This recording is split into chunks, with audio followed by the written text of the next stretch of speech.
И покрај тоа што нашиот народ е во непосреден допир со исламот веќе 6 века, кај нас релативно малку се знае за исламот како доктрина и за разните негови манифестации, од елементарните обичаи до правата верска екстаза.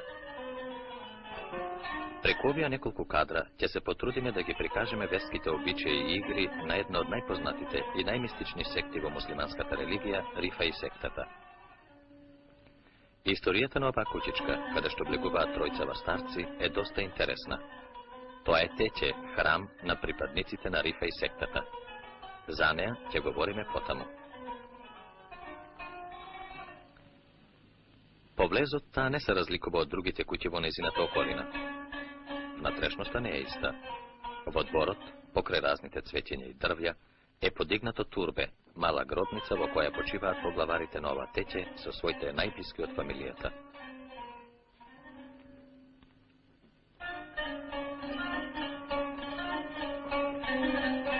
Ова е внатрешноста на Теќето.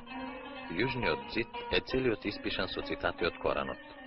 Во длаботината на овој ѕид е михраб, олтарот, каде се светите реликвии, толку потребни за докажување верноста и оданоста кон сектата. Со еден трем, самото Теќе е поделено на неколку простории. Ова е молитвената просторија, сама ахане. Наспроти е собата на дервишите, каве одаси. Така се вика поради тоа што во неа се вари кафе за дервишите и посетителите.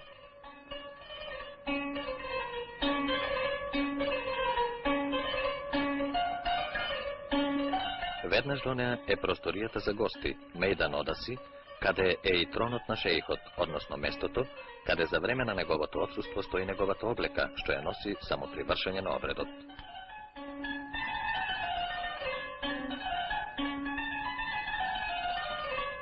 Една рамазанска вечер 1951 година во Скопје. Оџата го огласува почетокот на молитвата.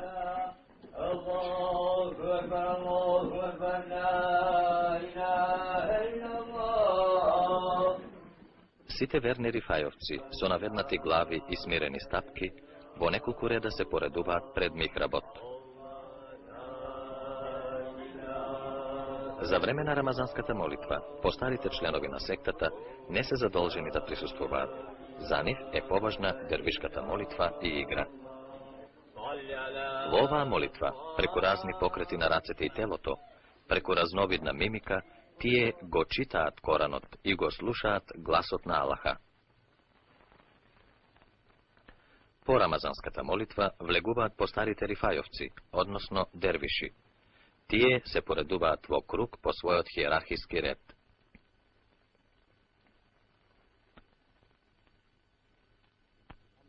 На знак од шеихот, певците на Теќето, зекирите, заедно со останатите ја започнуваат дервишката молитва. Отпрвин, полека, тихо, свечено. Потем се посилно и посилно се разнесуваат молитвените зборови, за да на крајот минат во неразбирливо алаукање.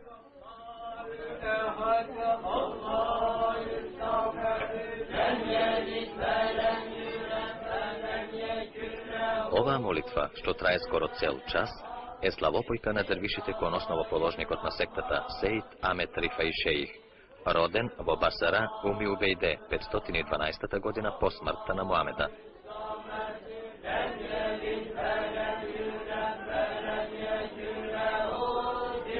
Пред повеќе од 200 години, во центарот на тогашно Скопје, зад Бит пазар, до новосозиданото малцинско училиште Илирија, во чест на Рифаи шеих подигнат е овој храм, ова Теќе, од Аджи Мемет шеих, прадедо на денешниот шеих Мустафа шеих.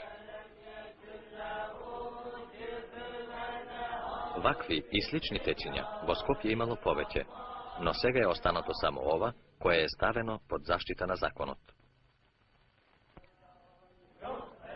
Теќињата порано представувале некој вид специјални школи.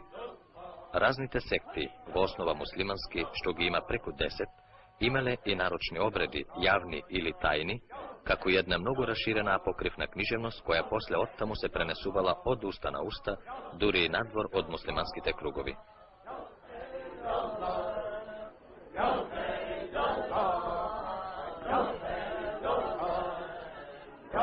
Дервишките редови си ставиле во задаток издигнување душевната страна на човекот. Преку физички мачења, кои ги вршил и самиот Рифаи, лежење во жешки фурни, јадење на огин и друго, тие оделе во чекор со останатите луѓе, сметајќи се себе за физички и духовно појаки од останатите.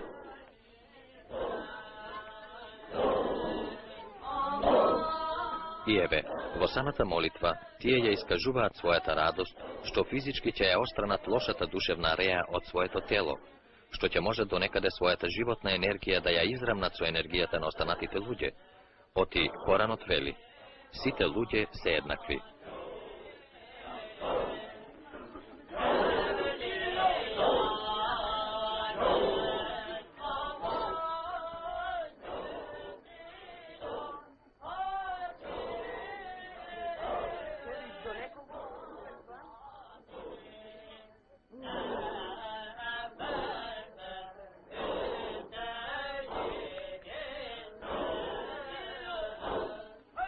Дефот, кудумот, зилот ја надополнуваат нивната песна и радост за физичките маки, што наскоро треба да ги поднесат.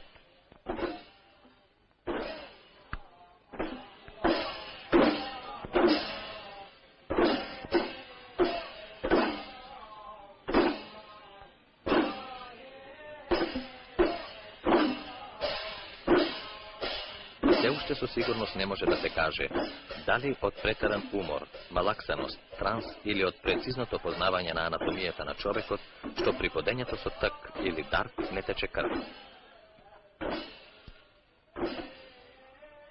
Дервишите веруваат дека во колку протече крв при бодењето, тога значи дервишот не пристапил кон молитвата со чисто срце или пак бил урочен.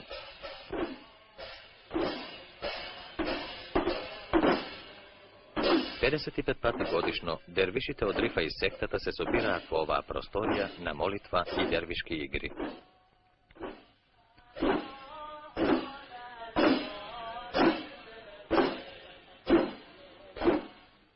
Но само со бодење не се докажува верноста кон сектата. Еднаш во годината, во месец ноември, 20 дена по Курбан Бајрам, се дервишки пости. Тогаш дервишите не пијат вода 10 дена, а јадат само леп и сол.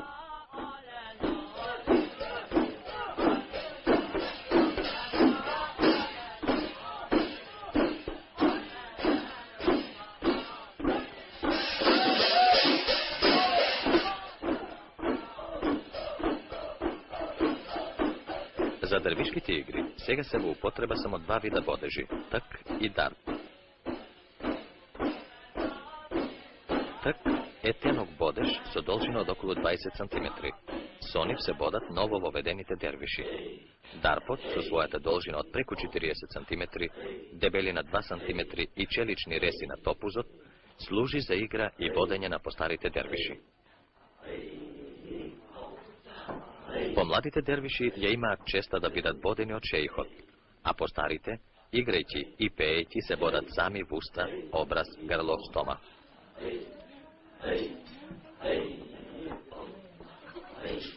Порано за дервишките игри се употребувале повеќе инструменти. Ѓул, долга шипка што на жежена се става в уста, потем джембија, еден вид секира, служела за ударање при дервишките игри, кебер, многу сличен на старите хелебарди и други.